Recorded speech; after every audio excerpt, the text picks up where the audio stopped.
السلام علیکم ورحمۃ اللہ وبرکاتہ۔ ہم بیان کر رہے ہیں کہ 10 ذوالحجہ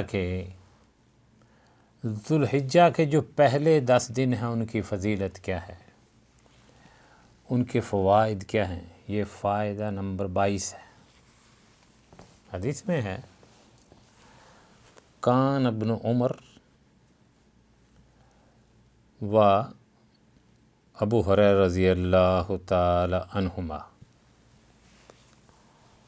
ابن عمر یعنی عبداللہ بن عمر، ابو ہریرہ رضی اللہ تعالی عنہما یخرجان الی السوق فی ایام العشر یکبران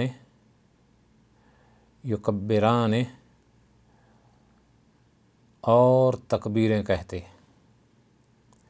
وَيَكَبِّرُ النَّاسِ بِتَكْبِيرِهِمَا، جب وہ تکبیر کہتے نا تو لوگ بھی ان کے ساتھ تکبیر کہتے۔ کیسا پیارا منظر ہوگا، ذرا غور کریں۔ اللہ کی تکبیریں بیان، کبریائی بیان کی جا رہی ہے۔ یہ حضرت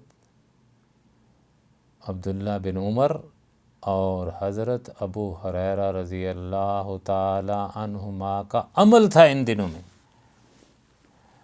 کہتے ہیں وَيَقُولُ میمون بن مہران، تابعین میں سے ہے، ادرکت الناس، کہتے ہیں میں نے لوگوں کو دیکھا، بِأَنَّهُمْ يَكَبِّرُونَ فِي الْعَشْرِ، کہ وہ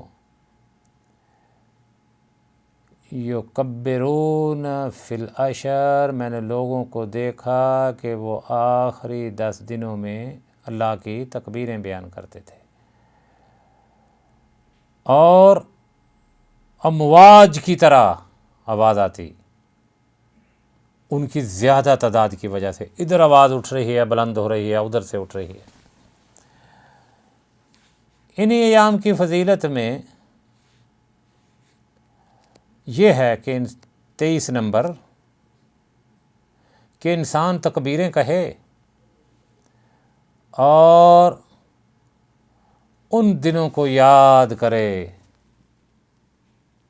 جن دنوں میں غزوات ہوئے تو مسلمان اللہ اکبر کے نعرے بلند کرتے ہوئے کافروں پر جھپٹے اور فتح نصیب ہوئی۔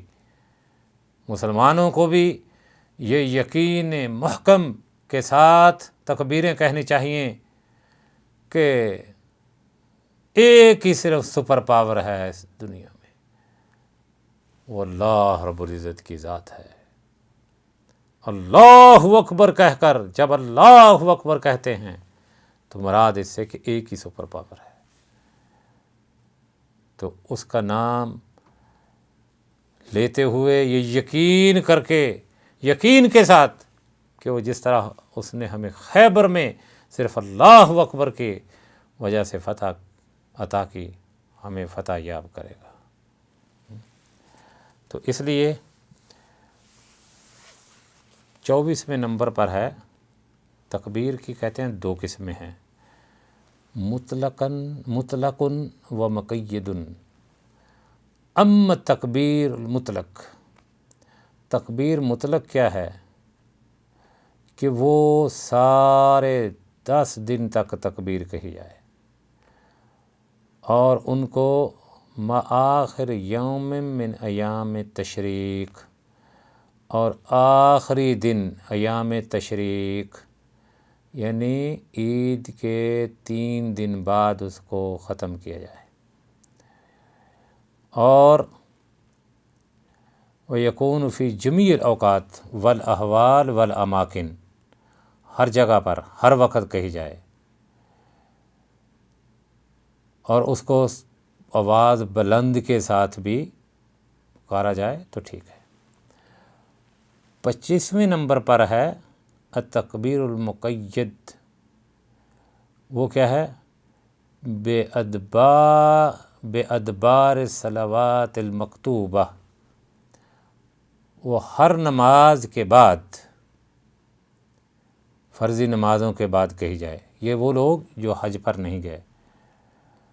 یبدأ من فجر، فجر کی نماز یوم العرفہ کے دن سے شروع ہو، جو حج پر نہیں ہیں لوگ۔ من ظہور یوم النحر، اور ینتہی بعد عصر ثالث ایام التشریق، اور یہ تیسرے دن عید کے ختم کی جائے۔ یہ دو قسم تکبیر کی بیان کی گئی ہیں۔ 26ویں نمبر پر ہے کہ جو صحابہ اور سلف صالحین سے ثابت ہے اور معروف صیغہ تکبیر کا، وہ یہ ہے کہ اللہ اکبر، اللہ اکبر، اللہ اکبر، لا الہ الا اللہ، واللہ اکبر، اللہ اکبر، وللہ الحمد۔ اور یہ ہے وہ تکبیر جو مسنون ہے، اور اسی کو کثرت کے ساتھ پڑھنا ہے۔ 27 نمبر ہے کہ مستحب ہے کہ 9 ذو الحجہ کے دن روزہ رکھا جائے۔ اس میں طاقت ہے، اور اس روزے کی فضیلت بیان کرتے ہوئے فرمایا، یہ روزہ وصیام کفارۃ للخطایات، کہ یہ روزہ غلطیوں اور کوتاہیوں کا سبب بنتا ہے۔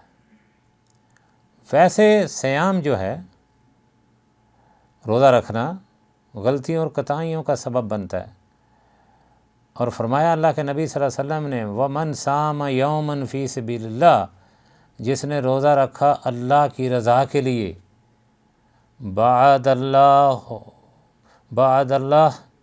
وجہہ عن النار 70 خریفا، اللہ رب العزت اس کو جہنم کی آگ سے 70 خریف دور فرما دیں گے۔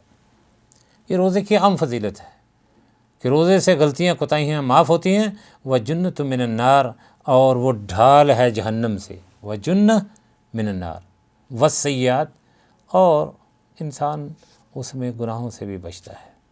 اور ایک دن روزہ رکھنا صرف رب کی رضا کے لیے اس کو 70 جہنم کی آگ سے 70 خریف دور کر دیتا ہے۔ 28 نمبر ہے صوم یوم عرفہ، عرفہ کے دن کا روزہ رکھنا۔ یہ بہت بڑی غنیمت ہے، جس سے 2 سال کے گناہوں کو اللہ رب العزت معاف فرما دیتا ہے۔ صیام یوم عرفہ احتسب علی اللہ ان یکفر السنۃ التی قبلہ والسنۃ التی بعدہ، کہ اللہ رب العزت پچھلے سال کے جو گزر چکا ہے اور آنے والے سال کے تمام گناہوں کو معاف فرما دیتا ہے جو عرفہ کے دن کا روزہ رکھے۔ اور یاد رکھنا کہ تمام رمضان کے روزے ہوں، شوال کے 6 روزے ہوں، یا عرفہ کے دن کا روزہ ہو جس سے پچھلے سال کے آنے والے سال کے گناہ معاف کر دیے جاتے ہیں، شرط ہے کہ مومن کے عقیدے میں شرکیات نہ ہو۔ بس اگر شرکیات نہیں تو اللہ رب العزت اس کے روزے کو قبول و منظور فرمائے گا۔ اگر وہ شرک کرنے والا ہے تو روزے تو درکنار، حج بھی قبول نہیں ہوگا۔ 29 نمبر پر ہے کہ انسان کو چاہیے کہ وہ رات کو ہی عرفہ کے دن کے روزے کی نیت کر لے، اور اس کو اللہ رب العزت پورے دن کا روزے کا ثواب دے گا، کیونکہ یہ روزہ نفلی ہے۔ تو اس لیے رات کو ہی نیت کر لے، کوئی بات نہیں، سحری کے ٹائم نیت کرنے کی ضرورت نہیں۔ اگر سحری نہ بھی کر سکے تو کوئی حرج نہیں، کیونکہ یہ نفلی روزہ ہے، اور اس میں اللہ کے رسول صلی اللہ علیہ وسلم نے فرمایا کہ پچھلے سال کے اور آنے والے سال کے گناہوں کو اللہ رب العزت معاف فرما دیتے ہیں۔ تیسرے نمبر پر ہے کہ انسان کو چاہیے، مومن کو، کہ وہ اپنی اولاد کو بھی اس چیز کی ترغیب دے، کہ تربیت کرے کہ ان دنوں کا احترام کرنا ہے، اس میں عبادت کرنی، عرفہ کے دن روزہ رکھنا ہے، تاکہ ان کو عادت پڑ جائے۔ حضرت سعید بن جبیر کہتے ہیں کہ اپنی اولاد کو جگاؤ، اپنے خادموں کو اس بات کی ترغیب دو کہ عرفہ کے دن روزہ رکھیں اور ان دنوں میں عبادت کریں اپنے رب کی۔ اللہ رب العزت سے دعا ہے کہ وہ ہمیں عرفہ کا روزہ رکھنے کی توفیق عطا فرمائے۔ وصلی اللہ علیہ وسلم۔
السلام علیکم ورحمۃ اللہ وبرکاتہ۔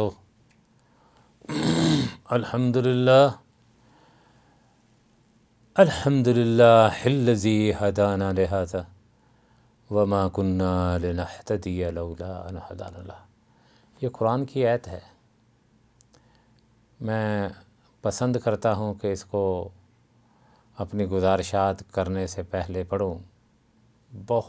قرآن سارا ہی عظیم ہے، لیکن ذرا ترجمہ سنیں۔ الحمدللہ، سب تعریفیں اس اللہ کے لیے۔ الحمدللہ الذی ہدانا لہذا، جس نے ہمیں یہ ہدایت نصیب کی کہ ہم مسلمان بنیں۔ اگر وہ ہدایت نصیب نہ کرتا تو ہم گمراہ ہوتے۔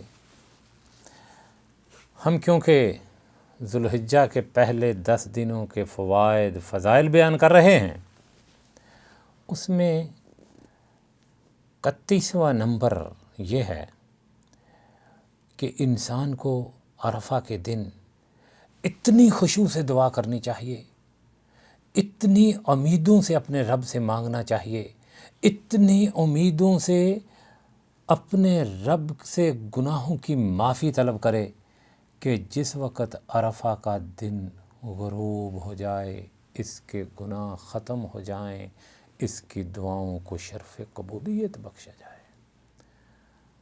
اللہ کے نبی صلی اللہ علیہ وسلم نے فرمایا کہ عرفہ کے دن جیسی دعا کوئی دعا نہیں، کیونکہ اللہ رب العزت مومن کی اس دعا کو رد نہیں فرماتا۔ اور میں کہا کرتا ہوں کہ وہ دعا اخلاص سے ہو، اپنے رب کی توحید پر اور وحدانیت پر ایمان لاتے ہوئے ہو، اور بغیر کسی توسل کے ہو۔ اگر درمیان میں واسطہ ڈال لیا، دعا برباد ہو جائے گی، وہ دن برباد ہو جائے گا، حج برباد ہو جائے گا۔ ڈائریکٹ اپنے رب کو پکارنا ہے، اور یا اللہ تو ہی میرا مالک ہے، تو عدم سے مجھے وجود میں لایا، میں تیرا بندہ ہوں اور تیری رضا کے لیے ادھر پڑا ہوں صحرا میں، میری دعا کو قبول کر لے۔ اور ہم قسم اٹھا کر کہتے ہیں اپنے رب کی، ہم نے بھی اس میں گناہگاروں نے دعا کی، اللہ رب العزت نے ان دعاؤں کو شرف قبولیت بخشا۔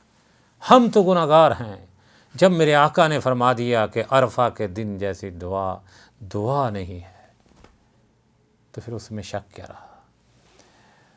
32ویں نمبر پر ان دنوں میں تجارت کرنی ہے، اور ایسی تجارت جس میں خسارہ نہیں۔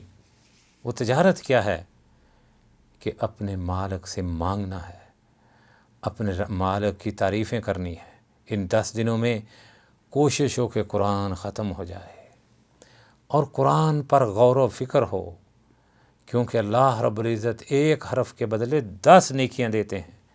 اور ان دنوں میں کثرت سے قرآن پڑھنا ہے اور خشوع کے ساتھ پڑھنا ہے اور قرآن تدبر کے ساتھ، تفکر کے ساتھ پڑھنا ہے، اپنے رب کا قرب حاصل کرنے کے لیے۔ انہی کے فضائل میں، فوائد میں سے یہ ہے 33 نمبر پر کہ رات کو قیام کرنا ہے، رات کو بھی جاگنا ہے، دن کو بھی اللہ کی عبادتیں کرنی ہیں۔ ان دنوں میں اور راتوں میں عبادت کر کے اپنے رب کا تقرب حاصل کرنا ہے، اس کے قرب حاصل کر کے اپنے گناہوں کو بخشانا ہے۔ 34 نمبر ہے، اللہ رب العزت نے فرمایا کہ میرے بندے وہ کامیاب ہو گئے جو ان دنوں میں استغفار کرتے ہیں اور رات کو اپنے رب کے سامنے کھڑے ہو جاتے ہیں اور اپنے رب کو منا لیتے ہیں، اپنے رب سے اپنی بخشش کرا لیتے ہیں، اپنے رب سے اپنی دعاؤں کی منظوری کراتے ہیں۔ اللہ رب العزت اپنے بندوں کو تو پکار پکار کر کہتا ہے کہ جو گناہگار ہے آؤ مجھ سے گناہوں کی معافی مانگو۔ جسے کچھ چاہیے، اولاد چاہیے، رزق چاہیے، تندرستی چاہیے، مانگو تو صحیح مجھ سے، وہ میرا مالک فرماتا ہے۔ اس لیے دعا کرنی ہے، اور ہم یہ دعا کرتے ہیں کہ اللہم لا تحرمنا فضلک، یا اللہ اپنے فضل سے ہمیں محروم نہ کرنا، اپنی رحمت سے ہمیں محروم نہ کرنا، ہمارے گناہوں کو معاف فرما دے۔ 35ویں نمبر پر ہے کہ صدقہ کرنا، صرف اس سے اپنے رب کو راضی کرنے کے لیے، صدقہ اپنے کرنے والے کے لیے اپنے رب سے بخشش مانگے گا، یا اللہ اس کو معاف کر دے، پیسوں سے محبت کے باوجود اس نے تیری راہ میں صدقہ کیا۔ اسی طرح مالک سے صدقہ دے کر اس کا قرب حاصل کرنا، اس لیے فرمایا کہ جو صدقہ کرتا اپنے رب کو راضی کرنے کے لیے، اللہ رب العزت اس کو معاشر کے دن اپنے عرش کا سایہ نصیب کریں گے، مال میں برکت ہوگی، رزق زیادہ ہوگا، اور اللہ رب العزت صدقہ کرنے والے سے یہ وعدہ فرماتا ہے کہ اس کو مال کو کئی گنا زیادہ کر دے گا، 70% زیادہ کرے گا، کوئی ایسی تجارت نہیں۔ 34 نمبر پر ہے کہ مسلمان کو چاہیے کہ وہ دوسروں کی خوشی کے لیے کام کرے، ان کے دلوں میں خوشیاں داخل کرنے کے لیے کہ اللہ کے بندے کس طرح خوش ہوتے ہیں۔ ان میں صلۃ الرحم ہے، صدقہ ہے، مومنوں کی حاجات کو پورا کرنا، جب ان کو سرور ملتا ہے تو بے ساختہ ان کے دلوں سے دعا نکلتی، ہاتھ اٹھ جاتے ہیں کہ یا اللہ جس نے ہمارے اوپر یہ احسان کیا تو بھی اس پر احسان فرما۔ یہ ایسی تجارت کہ جس میں کوئی خسارے نہیں ہے، بلکہ ایسی تجارت جن میں نفع ہی نفع ہے۔ تو اس لیے اپنے رب کی رضا اور خوشنودی کے لیے صدقے کرنا، یہ بھی اللہ رب العزت کا قرب حاصل کرنے کے لیے بہت ہی فضیلت کا کام ہے۔ فائدہ نمبر 37 ہے کہ مسلمان کو چاہیے کہ وہ ایسے کام کرے کہ جس کو لوگ بھی کریں نیکی کے کام، اور جو کام نیک کریں گے ان کے نیکیوں کا بھی حصہ اس کو نصیب ہوگا جس نے اس طرف ان کو راغب کیا، اور جو کام نیکی کے کریں گے ان کے کہنے پر ان کو نیکیاں ملیں گی اور ان کی نیکیوں میں کمی واقع نہیں ہوگی۔ تو اس لیے مثلاً قرآن کی تعلیم دے دینا، کتابیں خرید کر دے دینا، کھانا کھلانا، جس طرح ہم نے پہلے عرض کیا ہے، اسی طرح انہی میں سے ہے کہ جو حج پر گئے، من البر، نیکی میں سے یہ نیکی یہ بھی ہے کہ جو حج پر گیا اس کے بعد ان کے اہل کے احوال کا جائزہ لینا، ان کو کسی چیز کی ضرورت تو نہیں، وہ کسی حال میں پریشان، ان پر احسان کرنا، ان کے جو بچے ہیں ان کا خیال رکھنا، تو یہ بھی نیکیوں میں سے ہے۔ اللہ رب العزت اس کو بھی حج کرنے والے کے اجر میں شریک کر دیتا ہے۔ تو ان کے بچوں کا خیال رکھنا، ان کے حاجات کا اندازہ کرنا، ان کے جو کام ہے اس کے بعد کرنا، اور اس کو پتہ ہو کہ میرے بعد کوئی نگران ہے، اچھی طرح اپنے رب کی عبادت کر سکے، یہ بھی بہت بڑی نیکی اور نیکیوں میں شمار ہوتی۔ من البر فرمایا کہ حاج کے احوال کے بارے میں اس کا تعاون کرنا، اور فرمایا کہ جو اس کے حج کی تیاری میں اور اس کے بعد اس کے اہل و عیال کی خبر گیری کرتا ہے، کان لہ مثل اجرہ، اس کو بھی اتنا ہی اجر ملتا ہے جتنا حاجی کو، من غیر ان ینقص من اجورہم شیئا، کسی کے اجر میں کمی نہیں۔ یہ ہے وہ رحمان، یہ ہے وہ رحیم، یہ ہے وہ مالک، یہ ہے وہ قدوس، انبار لگا رہا ہے بہانے بہانے سے، بارش کر رہا ہے احسانات کی، حج کرنے والے کو بھی ثواب، جو نگہداشت کرتا اس کے اہل کے اس کو بھی ثواب۔ اور 38ویں نمبر پر ہے کہ ان دنوں میں نماز عید پڑھنا، ثم التقرب الی اللہ تعالی، اور اس کے بعد اپنے رب کا تقرب حاصل کرنا قربانی دے کے۔ نماز پڑھی، بدنی عبادت کی، اور اس کے فوراً بعد جناب قربانی دی کہ یا اللہ ہم بدنی اعتبار سے، مالی اعتبار سے تیری راہ میں خرچ کر رہے ہیں۔ ریاکاری سے بچنا، میں پہلے بھی کہتا ہوں تو آج بھی کہہ رہا ہوں، ریاکاری نہ کرنا۔